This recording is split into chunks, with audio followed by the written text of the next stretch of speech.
o'qing deyapti. Hali da'vat qiling yo'q, sadaqa qiling yo'q, hali namoz o'qing yo'q, hali hech narsa yo'q bo'lgan paytda Alloh taolo nima deyapti? O'qing deydi. Ilm kerak emas degan odam juda qattiq adashadi. Alloh saqlasin, dindan chiqib ketishlik xavfi bor.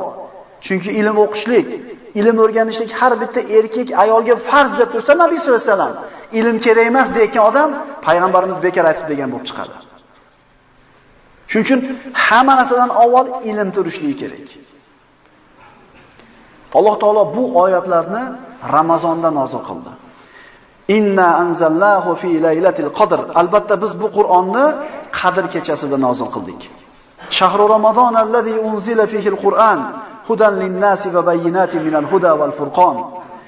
U sanoqli kunlar Ramazon oyidirki, bu oyda odamlar uchun hidoyat bo'lib va hidoyat va furqon haq bilan botilni ajratuvchi ochiq oyatlar bo'lgan Qur'ondir.